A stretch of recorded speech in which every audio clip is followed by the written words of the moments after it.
ابو لہب ابو جہل سے لے کے دجال تک الکفر ملت واحدہ، کفر ختم کرنے کی کوشش کرے گا، اپنے منہوں کی پھونکوں سے اس چراغ کو بجھانے کی کوشش کرے گا۔ یہ چراغ کبھی آپ کو جھلملاتا ہوا بھی دکھائی دے گا، لیکن یہ بات ذہن میں رکھ لو کہ واللہ متم نورہ، اللہ اس نور کا اتمام کرے گا۔ اللہ اکبر، ولو کرہ الکافرون، کافروں کا سب کچھ ڈوب جائے، اتنا سرمایہ لگایا، مسلمان پھر ابھر گئے۔ منگولوں نے کیا کچھ نہیں کیا تھا، بغداد کو اجاڑ کے رکھ دیا، دریائے دجلہ کا بند توڑ دیا، انسانی کھوپڑیوں کے مینار تعمیر کیے گئے، 1.25 لاکھ لاشیں تہ خانوں سے ہم نے نکالی، اور کوئی نہیں کہتا تھا کہ مسلمان اب دوبارہ اٹھ پائیں گے، لیکن ہے یا یورش تاتار کے افسانے سے پاسباں کعبے کو مل گئے صنم خانے سے۔ ان اللہ یؤید ھذا الدین بید الرجل الفاجر، اللہ برے لوگوں سے بھی اس دین کا کام لے لیتا ہے۔ واللہ متم نورہ، وہ اس نور کو ہر صورت میں پورا کر کے دکھائے گا۔ یقین کا چراغ ہمارے ہاتھ میں تھما دیا، یہ چراغ کبھی بھی آپ کے ہاتھ سے نہیں چھوٹنا چاہیے کہ دین غالب ہوگا۔ والذی ارسل رسولہ بالھدی ودین الحق لیظہرہ علی الدین کلہ، اللہ تعالیٰ نے رسول کو حق اور ہدایت کے ساتھ مبعوث اس لیے کیا ہے کہ تمام ادیان پر دین اسلام کو غالب کرے گا، اگرچہ مشرکین کو ناپسند ہو، ساری ان کی محنت ڈوب جائے گی، ساری کمائی ڈوب جائے گی۔ اتنا سرمایہ کیا، یہ ٹیکنالوجی کے کھڑے کیے گئے پہاڑ، یہ خریدے گئے غدار، یہ کائنات کے اندر ان کے عالی دماغوں کی محنت، دسیسہ کاریاں، پھیلائے گئے جال، یہ سب ضائع ہو گیا، اور اسلام جب اٹھتا ہے تو پھر اسلام اٹھ کے کھڑا ہو جاتا ہے۔ واللہ متم نورہ، اللہ اپنے نور کو ہر صورت میں اس کا اتمام کرے گا۔ اب اتمام دین کے لیے اس نے حضور کے غلاموں سے کام لینا ہے۔ آپ آئے ہو، دھوپ میں بھی بیٹھے ہو، آج عہد کر کے جاؤ کہ ہم اتمام دین کی تحریک میں عملاً شریک ہوں گے۔ اللہ اکبر، اور وہ کس طرح ہوگا؟ اللہ اس کے رسول کے ساتھ ہمارا تعلق اگر مضبوط ہوتا ہے تو اتمام دین ہوگا۔ پہلی بات ذہن میں رکھ لیجئے گا، دین کبھی بھی مغلوب نہیں ہوا، دین غالب رہا۔ دلائل و براہین کی روشنی میں دین ہمیشہ غالب تھا۔ سیاسی طور پہ ہم مغلوب ہوئے اور ٹیکنالوجی میں ہم مغلوب ہوئے، مختلف جگہوں پہ مختلف ذرائع میں ہم مغلوب ہوئے، لیکن اپنی فطری صداقت کے اعتبار سے دین کبھی مغلوب نہیں ہوا۔ دیگر عنوانات سے ہماری مغلوبیت ہے، اسلام اپنے فطری مزاج کے ساتھ غالب ہے۔ اللہ اس کے رسول کے ساتھ ہمارا تعلق مضبوط ہونا چاہیے، سطحی نہیں ہونا چاہیے، ہمارا تعلق مضبوط ہونا چاہیے۔ ہماری محبت نعروں تک محدود نہیں ہونی چاہیے، ہماری محبت صرف ہمارے لباس اور ہماری وضاحت تک محدود نہیں ہونی چاہیے، بلکہ محبت رسول کا تقاضا یہ ہے کہ ہماری روحیں بھی حضور کی غلام ہونی چاہیے، ہمارا جسم بھی حضور کا غلام، ہمارا طرز زندگی، انداز معاشرت، اٹھنا بیٹھنا، رویے، شادی بیاہ، مرگ، سب کچھ حضور کی غلامی کے سانچے میں ڈلی ہو۔ دوسرا کام آپ نے جو کرنا ہے وہ کتاب اللہ سے ربط مضبوط کرنا ہے۔ جتنا مضبوط ربط قرآن سے قائم ہوگا، امت اوپر چلی جائے گی، صرف نعروں سے نہیں، صرف باتوں سے نہیں، میری گفتگو سے نہیں، اس اجتماع سے نہیں، آپ نے قرآن سے اپنے ربط کو مضبوط کرنا ہے۔ کوئی دن آپ کا نہ گزرے قرآن کے بغیر۔ ہم اپنے ابلاغ کو مؤثر بنائیں، اور یہ صرف مبلغین کے لیے ہی نہیں ہے، یہ ہر شخص ذمہ دار ہے کہ وہ حضور کے دین کے میسج کو آگے منتقل کرے۔ مؤثر تبلیغ کا انداز ہوگا تو اثر انداز ہوگا، اگر تبلیغ کا انداز مؤثر نہیں ہے تو وہ الٹا نقصان کا سبب ہوگا۔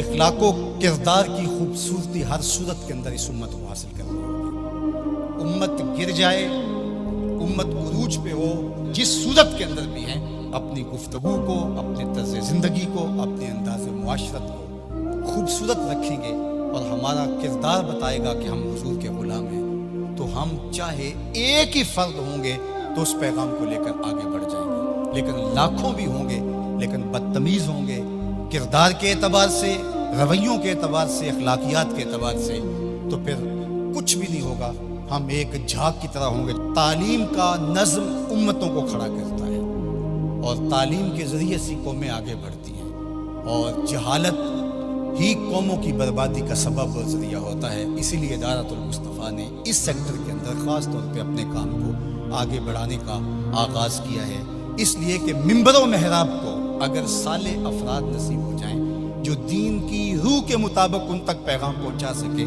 تو یہ امت کھڑا ہوتے ہوئے دیر نہیں لگے گی۔ اسی طرح دوسرا کردار والدین کا ہے، تیسرا کردار معلمین کا ہے۔ امت سازی کے عمل میں یہ تین کردار انتہائی اہم ہیں، اور چوتھا کردار دور موجود کے اندر میڈیا کا ہے، جس سے ہم سر دست کوئی توقع نہیں رکھ سکتے، لیکن یہ تین کردار جو ہیں یہ انتہائی اہم ہیں، ان کرداروں کو ہمیں سنبھالنا پڑے گا۔ غلبہ دین کا شوق جنون کی حد تک ہمارے سینے میں موجود ہونا چاہیے، لیکن یہ بات ذہن میں رکھے کہ اگر ہم یہ نہیں کر پاتے تو ہمارے ذمے نہیں ہے، ہمارے ذمے جو ہے وہ کوشش اور محنت کرنا ہے۔ جب انسان یہ طے کر لیتا ہے کہ یہ میں نے کرنا ہی کرنا ہے اور وہ نہیں ہو پاتا تو وہ مایوس ہو جاتا ہے۔ اس لیے غلبہ اگر ہو جاتا ہے تو یہ بہت اچھی بات ہے، بلکہ میں نے یہ بات کئی دفعہ کہی ہے کہ ہمارا کام صفیں سیدھی کرنا ہے، اللہ امام کو بھیج دے گا۔ لیکن خود اگر ہم کہیں کہ ہم امام بن کے بھی ہم نے بیٹھنا ہے تو پھر گھر کا رستہ بھول گئے، ہم گھر جانے کی جلدی میں پھر ہم راستہ بھول جائیں گے۔ ادارۃ المصطفیٰ ایک مربوط فکر کا نام ہے، اس کے طے شدہ اہداف ہیں، لیکن یہ بات ذہن میں رکھیے گا کہ ہم ایک طوفان سینے میں رکھنے کے باوجود ایسی جلد بازی کبھی نہیں کریں گے جس سے ہمارا راستہ کھوٹا ہو جائے۔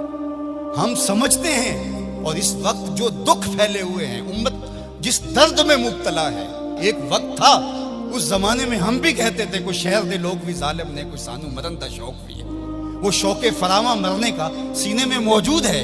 لیکن آج میں یہ بھی کہنا چاہوں گا کہ اے اشک آہستہ بریز کہ غم زیادہ است، اے آنسو ہولے ہولے برسو غم زیادہ ہے، اے شمع آہستہ بسوز کہ شب دراز است۔ رات بہت لمبی ہے، رات بہت تاریک ہے، اس شمع کو بچا بچا کے جلانا ہے، کہیں بجھ نہ جائے یہ چراغ اور بات آدھی رات اندھیرے میں ڈوب جائے۔ اگر تم چراغ ہدایت ہو، اگر تمہارے دم سے اجالے ہیں، اگر تمہاری وجہ سے اللہ کی مخلوق خیر کی راہوں کو اختیار کر رہی ہے، اگر تم امت کی ضروریات کو سمجھنے کی صلاحیت رکھتے ہو تو پھر ہولی ہولی جلو، اس لیے کہ شب دراز است، رات بہت لمبی ہے، اس لیے ہولے ہولے آہستہ آہستہ منزل کی طرف بڑھتے جاؤ۔ ہاں اٹھنے والا قدم رہے منزل کی طرف، چونٹی کی چال پہ بھی چلو گے تو منزل پہ پہنچ جاؤ گے۔ امت کے تصور کو ہمیشہ اجاگر رکھنا، حضور کی امت بن کے رہنا۔ آپ اپنی شناخت کو، آپ کی علاقائی شناخت ہے، آپ کی مسلکی شناخت ہے، آپ کی خاندانی شناخت ہے، آپ کی جو بھی شناختیں ہیں ان شناختوں کو باقی رکھو۔ میں ان شناختوں کا انکار نہیں کرتا، لیکن آپ کا تعارف امت کے حوالے سے آگے بڑھنا چاہیے، اور امت یہ ایک آفاقی تصور ہے کہ جو آپ کو کھڑا کر دے گا اور آقا کریم علیہ السلام کی تسکین قلب کا سبب اور ذریعہ بنے گا۔ جب علماء مشائخ ایک دوسرے کے جبے ادھیڑ رہے ہوتے ہیں، منبر رسول جو حضور کا دیا ہوا ہوتا ہے اس پہ ایک دوسرے کو کافر کہہ رہے ہوتے ہیں، اور کسی کو کافر کہنے پہ جشن منا رہے ہوتے ہیں، اور ان کی پگڑیاں ادھیڑ کے اس کی دھجیاں بکھیر رہے ہوتے ہیں، اور اس پہ رقص کر رہے ہوتے ہیں، گنبد خضرا میں رسول اللہ کو کتنی تکلیف ہوتی ہوگی۔ تو اس لیے امت بن کے رہو، بکھر کے نہ رہنا۔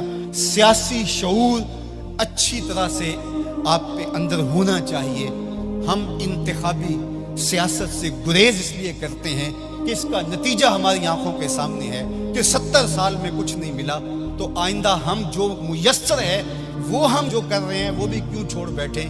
اس لیے کہ جو میں کر رہا ہوں اس سے حقیقی سیاسی شعور پیدا ہوگا، رجال کار پیدا ہوں گے، افراد سازی کے عمل سے ہم گزر رہے ہیں۔ وہ ایک زمانے میں مجھے کسی نے کہا کہ آپ ضرور آئیے، اور بڑی ہی محبت کا اظہار کیا اور بہت سبز باغ بھی دیے۔ تو میں نے ان کو پیر نصیر الدین علیہ رحمہ کا ایک قول سنایا کہ ایک زمانے میں ان کو وقت کے ایک حکمران نے کہا کہ جناب آپ آئیے، ہم آپ کو وزیر بنانا چاہتے ہیں۔ تو انہوں نے ہنس کے کہا میں بادشاہ تو مجھے وزیر بنانا چاہتا ہے۔ اس لیے ہم انتخابی سیاست کا کوئی عملی نتیجہ نہیں دیکھتے۔ اور اگر آپ سوشل میڈیا اور الیکٹرانک میڈیا دیکھتے ہیں تو آج کل جو ہاہاکار مچی ہے، جو اندھیر نگری ہے، جو لہجوں کی عجیب بدبو پھیلی ہوئی ہے، تو کیا کوئی یہ پسند کرتا ہے کہ میں بھی جا کے اس ماحول میں کھڑا ہو جاؤں؟ اور اگر کوئی کہتا ہے نہیں جناب آپ صاف سیاست کیجئے، تو میاں یہ صاف سیاست کا تو ماحول پیدا کر رہے ہیں، یہ رجال کار ہی تو پیدا کر رہے ہیں۔ باقی یہ آرزو کہ آپ آئیں، میاں میری یہ آرزو